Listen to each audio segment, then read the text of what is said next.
नमस्कार दोस्तों, अद्वैत एकेडमी के एक और सेशन में मैं आपका बहुत बहुत स्वागत करता हूं।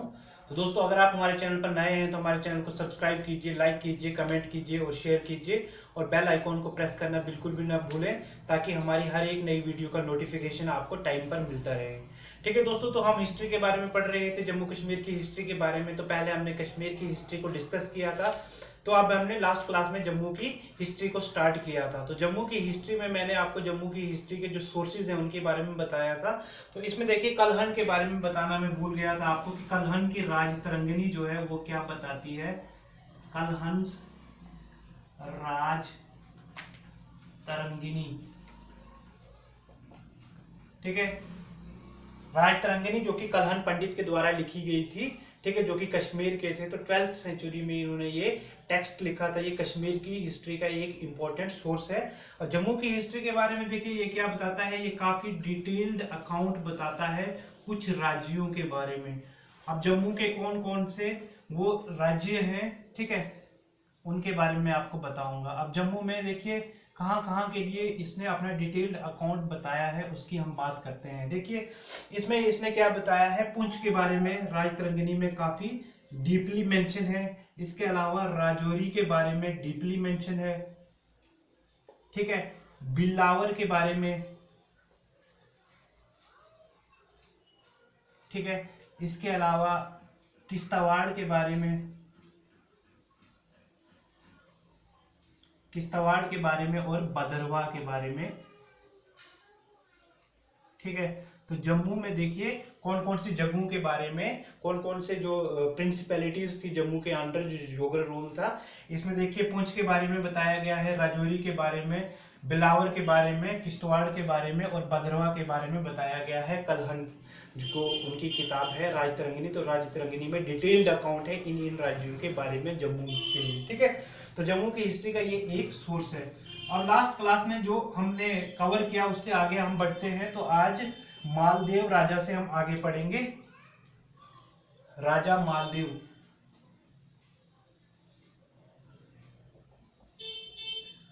मालदेव, ठीक है। अब देखिए जो राजा मालदेव है उनके बारे में कहा जाता है कि ये मोस्ट पावरफुल जो रूलर है जम्मू के, वो राजा मालदेव हैं। मोस्ट पावरफुल रूलर, तो सबसे ज्यादा शक्तिशाली जो जम्मू के शासक हैं, जो रूलर है, वो मालदेव को माना जाता है। इसलिए इनके टाइम को गोल्डन पीरियड कहा जाता है जम्मू का, इनके टाइम को, ठीक है। इनका जो रीन है जिसमें इन्होंने रूल किया है, टाइम पीरियड जो है उसे कहा जाता है golden period, golden period of Jammu, ठीक है। इन्होंने इस टाइम पे क्या किया था, बहुत सारे वेलफेयर स्टेप्स जो थे, वेलफेयर मेजर्स जो थे, वो लोगों के लिए, लोगों की भलाई के लिए बहुत सारे काम किए थे राजा मालदेव ने। तो वेलफेयर मेजर्स के लिए इनको जाना जाता है कि नहीं, लोगों की भलाई के लिए इन्होंने बहुत सारे स्टेप्स लिए थे, बहुत सारे मेजर्स लिए थे राजा मालदेव ने। अब देखिए राजा मालदेव ने इसके बाद में क्या किया, इन्होंने ही कैपिटल जो थी वो शिफ्ट की थी डोगरा राज की, कहां पर, जम्मू में। इन्होंने शिफ्ट किया था कैपिटल को जम्मू में, ठीक है। और डोगरा राज की कैपिटल जो थी वो जम्मू में किसने शिफ्ट की थी, राजा मालदेव ने, ठीक है। राजा मालदेव ने इसके अलावा क्या किया था, इन्होंने पुरानी मंडी जो है वहां पर एक बिल्डिंग को इरेक्ट किया था, ठीक है, जिसे क्या कहा जाता है, देखिए पुरानी मंडी में इन्होंने क्या किया, पुरानी मंडी में इन्होंने एक बिल्डिंग बनाई,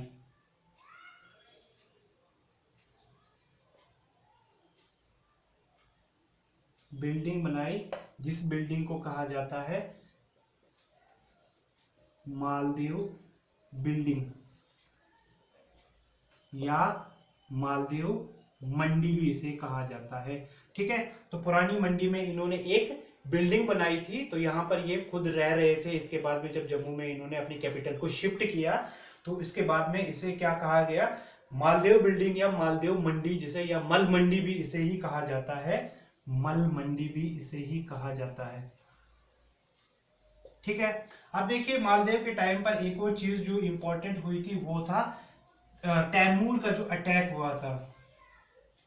तैमूर के अटैक के साथ साथ में मैं आपको बताऊं कि जो कि सबसे पहले ये गद्दी पर बैठा था जम्मू के रूलर्स में, गद्दी पर ये सबसे पहले बैठा और इसके बाद में ये ट्रेडिशन जो है जम्मू में यहां से आगे चलता रहा। तो फर्स्ट रूलर जो है जो गद्दी पर बैठा था, तो इसके बाद में आगे के जो रूलर्स है वो भी गद्दी पर बैठेंगे। ये वाला ट्रेडिशन जो था वो किसके द्वारा स्टार्ट किया गया, मालदेव के टाइम पर। तो इसके बारे में मैंने आपको बताया था कि इसी के टाइम पर, जैसा कि मैं आपको बताया अभी, अटैक हुआ था तैमूर का।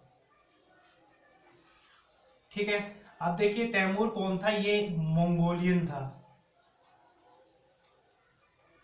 ठीक है, तो मंगोल जो था तैमूर, इसने अटैक किया था इसके टाइम पर जम्मू के ऊपर भी, और डोगराज ने उसको काफी रेजिस्ट किया था। Dogras gave him tough time, तो काफी रेजिस्ट किया था डोगराज ने इसको, काफी मतलब तगड़ी फाइट दी थी तैमूर को। अब तैमूर के बारे में देखिए, तैमूर ने इंडिया के ऊपर, दिल्ली के ऊपर अटैक किया था 1398 में। इसने दिल्ली के ऊपर अटैक किया, उस टाइम पर तुगलक डायनेस्टी रूल कर रही थी। तुगलक डायनेस्टी के उस टाइम पे जो रूलर थे उनका नाम था नसीरुद्दीन महमूद।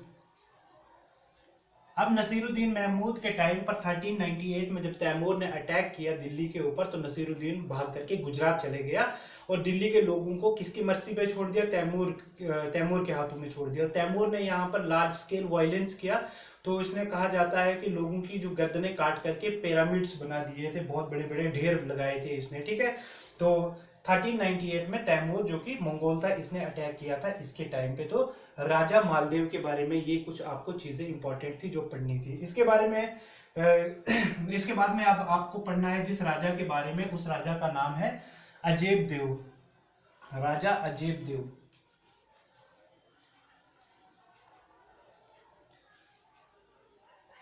राजा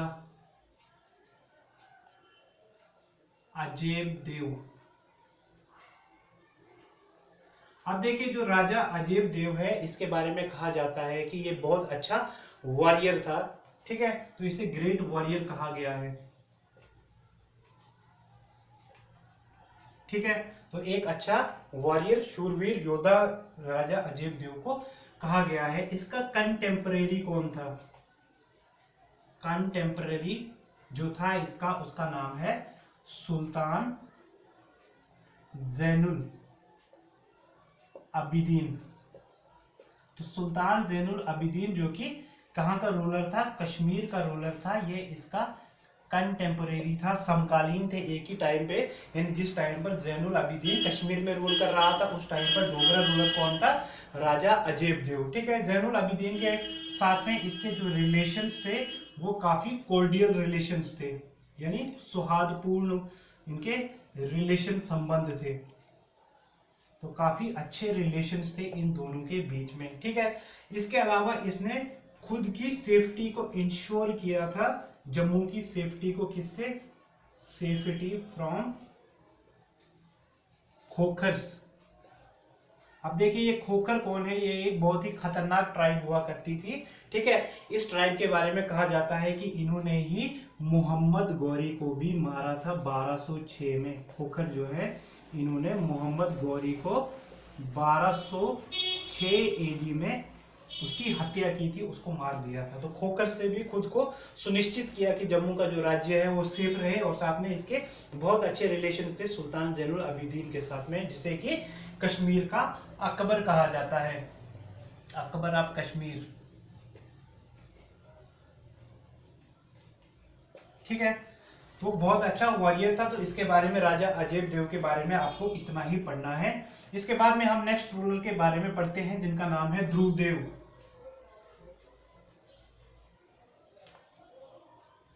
ध्रुवदेव, ये भी राजा ध्रुवदेव है, तो राजा लिखेंगे इनके साथ में भी, राजा ध्रुवदेव।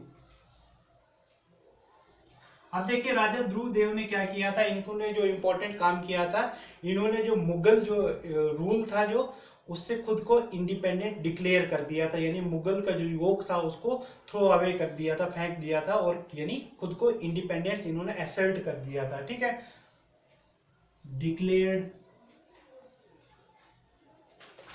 इंडिपेंडेंस। किससे? इन्होंने मुगल्स से। और इसके बाद में इनकी यानी इंडिपेंडेंट स्टेट हो गई, जो डोगरा रूल जो था, जम्मू की स्टेट जो थी, जम्मू की रियासत जो थी, वो इंडिपेंडेंट हो गई मुगल्स से। ठीक है, तो ये पढ़ना है आपको ध्रुवदेव के बारे में। इसके अलावा ध्रुवदेव के बारे में आपको पढ़ना है कि इन्होंने शेल्टर दिया था किसको? एक एंटी मुगल एलिमेंट थे जिनका नाम है बंदा बहादुर। बंदा बहादुर, ठीक है, पंजाब से थे। ठीक है, सिख जो मतलब किंगडम था, जो मतलब उसके प्रिकर्सर कह सकते हैं आप इनको, जो कि रंजीत सिंह ने बनाया था उससे पहले के टाइम में, तो सिख थे ये भी। तो इनका मुगल्स के साथ में अच्छे रिलेशन नहीं थे, इसलिए इन्होंने इनको शेल्टर दिया था राजा ध्रुवदेव ने, और साथ में बंदा बहादुर की हेल्प भी की थी इसने। ठीक है, किसके खिलाफ में? Against Mughals. तो मुगल्स के खिलाफ में हेल्प की थी राजा ध्रुवदेव ने। ध्रुवदेव ने क्या किया था? अपना जो राज्य था उसको कंसोलिडेट किया था, और कंसोलिडेट करने के बाद में क्या हुआ था? ये एक पावरफुल यानी शक्तिशाली राजा के रूप में उभरा था। ठीक है, तो जब इसने अपने राज्य को अच्छे तरीके से कंसोलिडेट किया तो ये एक पावरफुल रूलर बन गया। ठीक है, इसके अलावा ध्रुवदेव ने क्या किया है? इसने मुबारक मंडी कॉम्प्लेक्स इसने बनाया है। तो ये याद रखना है, इंपॉर्टेंट चीज है ये, जम्मू में मुबारक मंडी कॉम्प्लेक्स जो है ये किसने बनाया है? ये बनाया है ध्रुवदेव ने। ठीक है, तो राजा ध्रुवदेव ने मुबारक मंडी कॉम्प्लेक्स बनाया। इसके बाद में मल मंडी जो था वहां से वो उठ करके यहाँ पर आगे मुबारक मंडी कॉम्प्लेक्स में रहने लगे। ठीक है, तो ये किसने बनाया है? ये इंपॉर्टेंट चीज है कि मुबारक मंडी कॉम्प्लेक्स बनाया गया है राजा ध्रुवदेव के द्वारा। अब इसके बाद में जिस राजा के बारे में आपको पढ़ना है तो उसे कहा जाता है, राजा नहीं, उसे महाराजा कहा जाता है। ठीक है, तो वो है महाराजा रंजीत देव। महाराजा रंजीत देव।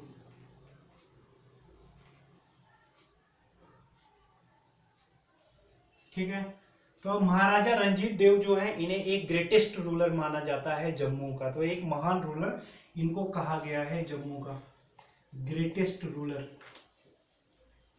जम्मू के।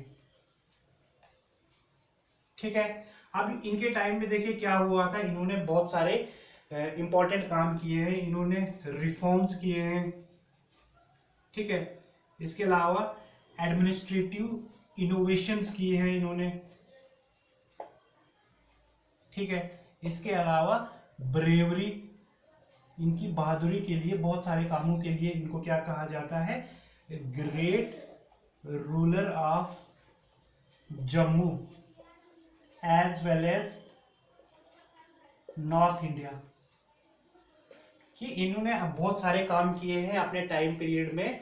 ठीक है, जिसमें इनको जो सोशल रिफॉर्म्स हैं उनके लिए, एडमिनिस्ट्रेटिव इनोवेशन हैं या एडमिनिस्ट्रेशन को जिस कैपेसिटी से, जिस कैपेबिलिटी से इन्होंने इसको चलाया है, और साथ में ब्रेवरी, इनकी बहादुरी के लिए इनको ना केवल जम्मू का एक महान राजा माना जाता है बल्कि नॉर्थ इंडिया का भी इसको एक महान राजा माना जाता है। अब देखिए इन्होंने क्या किया था, इन्होंने अपने रूल को एक्सटेंड किया था, एक्सटेंडेड रूल, ना कि केवल हिल्स में बल्कि प्लेन्स में भी। ठीक है, यानी इन्होंने जम्मू के जो सीमाएं थी, जो बाउंड्रीज थी, उनको एक्सटेंड किया, टेरिटोरियल मतलब एक्सपेंशन करके, यानी कॉन्केस्ट करके, हिल्स में भी, पहाड़ वाले एरिया में भी और प्लेन वाले एरिया में भी, जिसमें इन्होंने लगभग 22 प्रिंसिपैलिटीज को सबजुगेट किया था। सबजुगेट हो गया कि अपने अधीन करना। ठीक है, तो 22 प्रिंसिपलिटीज के ऊपर कब्जा किया और वहां पर अच्छे तरीके से अपने एडमिनिस्ट्रेशन को चलाया भी इन्होंने। इनके टाइम में देखिए कहा जाता है कि इन्होंने क्या किया था, इनके टाइम में जो एडमिनिस्ट्रेशन जो था, लॉ एंड ऑर्डर, वो था बहुत बढ़िया था। स्टेबिलिटी के लिए इनका टाइम जाना जाता है कि बहुत ज्यादा स्टेबिलिटी थी जम्मू में। और जो इसके अलावा इन्होंने इंपॉर्टेंट काम किया स्टेबिलिटी के साथ साथ में जो दूसरे धर्म के लोग जो थे, यानी मुस्लिम जो लोग थे, उनको भी एट पार यानी इक्वल ट्रीट किया करते थे। स्टेबिलिटी के साथ साथ में इन्होंने क्या किया था, ट्रीटेड मुस्लिम्स विद इक्वालिटी। तो इक्वालिटी के साथ में यानी बराबरी के साथ में इन्होंने मुस्लिम्स को भी ट्रीट किया था अपने राज्य में। तो किसकी बात कर रहे हैं हम? महाराजा रंजीत देव की। तो महाराजा ने क्या किया था, इन्होंने एक तो अपने जो राज्य है उसको स्टेबल किया था, तो उसको अच्छे से कंसोलिडेट किया। स्टेबलाइज करने के बाद में इनका एडमिनिस्ट्रेशन इतना अच्छे से चला कि मुस्लिम जो सब्जेक्ट्स थे इनके, उनके साथ भी इनका क्या था, इक्वालिटी रखी, यानी उनके साथ में कोई भेदभाव नहीं किया कि वो दूसरे धर्म के हैं इसलिए। इसके अलावा जो देखिए जम्मू की एक सोर्स है किताब जिसे राजदर्शनी, जो कि मैंने आपको लास्ट क्लास में भी बताया था, तो वो क्या बोलती है, राजदर्शनी में बताया गया है कि इनके टाइम पे लॉ एंड ऑर्डर का जो, यानी लॉ एंड ऑर्डर जो था वो बहुत ही बढ़िया तरीके से, बेस्ट तरीके से वो फॉलो हो रहा था, यानी बहुत अच्छे तरीके से लॉ एंड ऑर्डर को इन्होंने चलाया था। तो राजदर्शनी गणेश दास वडेरा ने लिखी है, ये लास्ट क्लास में भी बताया था मैंने आपको। तो ये जम्मू और जम्मू जो स्टेट है हमारी, उसका एक इम्पॉर्टेंट सोर्स है। तो लॉ एंड ऑर्डर के बारे में बताया जाता है कि बहुत अच्छे से फॉलो किया जाता था, इन्होंने लॉ एंड ऑर्डर को बहुत अच्छे से मेंटेन किया था। इसके अलावा इसमें बताया जाता है कि जम्मू को इस टाइम पर दारुल अमन, ठीक है, दारुल अमन के नाम दिया गया था जम्मू को। और दारुल अमन का मीनिंग क्या होता है, एबोर्ड ऑफ पीस।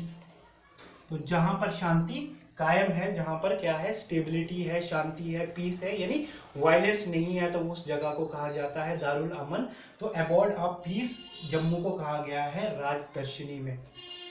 इसके अलावा महाराजा के साथ में क्या हुआ था, महाराजा को कैप्टिवेट किया गया था 2 बार, इनको यानी अरेस्ट किया गया था 2 बार, पकड़ा गया था।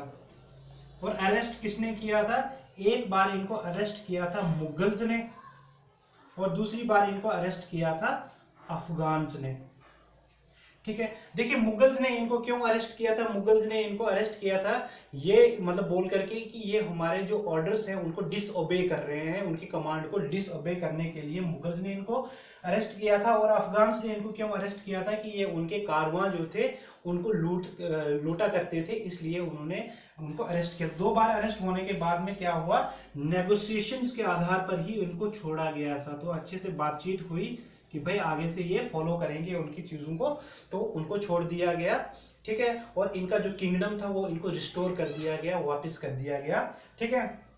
इसके बाद में देखिए इनके बारे में आपको क्या पढ़ना है कि ये एक सोशल रिफॉर्मर भी थे। महाराजा जो थे वो एक सोशल रिफॉर्मर भी थे। अब देखिए सोशल रिफॉर्मर थे तो इन्होंने कुछ सोशल यानी सोसाइटी में कुछ रिफॉर्म्स किए होंगे। तो इसमें इन्होंने क्या किया था, इसमें देखिए इन्होंने सती सिस्टम जो है, सती के ऊपर, और साथ में फीमेल इन्फेंटिसाइड, यानी गर्भ में ही क्या, जब जो फीमेल बच्चे होते हैं उनको मार दिया जाता है, और साथ में सती सिस्टम, इन दोनों के ऊपर ही इन्होंने क्या किया था, बैन लगाया था कि दोनों ये जो कि इनह्यूमन यानी अमानवीय प्रैक्टिसेस जो थी इनको बंद कराया था। तो ये रिफॉर्म्स की थी इन्होंने अपने टाइम में। इसके अलावा इन्होंने क्या किया था, इनके कोर्ट में एक डोगरा पोइट हुआ करते थे, पंडित देवदत्त। तो ये भी एक इंपॉर्टेंट चीज है, पंडित देवदत्त जो है वो किसके दरबार में हुआ करते थे, वो महाराजा रंजीत देव के दरबार में हुआ करते थे। तो इनके दरबार में हुआ करते थे। इन्होंने क्या किया है, पंडित देवदत्त ने वरुण प्रभा जो है, वरुण प्रभा ऑफ महाभारत, महाभारत का जो वरुण प्रभा है उसको इन्होंने ट्रांसलेट किया है, किसमें, हिंदी में। तो संस्कृत से इन्होंने ट्रांसलेट किया है इसको हिंदी में, है इनके ही टाइम में। तो महाराजा रंजीत देव के टाइम में, यानी इनके दरबार में एक फेमस डोगरी पोइट हुआ करते थे जिनका नाम क्या है, पंडित देवदत्त। पंडित देवदत्त ने ही वरुण प्रभा जो महाभारत की है उसको ट्रांसलेट किया है हिंदी में संस्कृत से, ठीक है। तो महाराजा रंजीत देव, यानी इससे पहले के रूलर्स को राजा कहा जाता था, इन्हें महाराजा कहा गया है। ये ग्रेटेस्ट रूलर यानी सबसे महान रूलर जो माने जाते हैं जम्मू के, उस, ठीक है। तो इसलिए इन्होंने बहुत सारे काम किए हैं, जिसमें इन्होंने अपने एडमिनिस्ट्रेशन को बहुत अच्छी तरीके से चलाया है, सोशल रिफॉर्म्स किए हैं अपनी ब्रेवरी के लिए, तो इसलिए इनको ग्रेटेस्ट रूलर कहा जाता है, ठीक है। ठीक है, तो आज की क्लास में इतना काफ़ी है, तो हम नेक्स्ट क्लास में यहाँ से आगे पढ़ेंगे। आई होप आपको बहुत अच्छी लगी होगी ये क्लास, तो कमेंट करके ज़रूर बताएं। Thank you.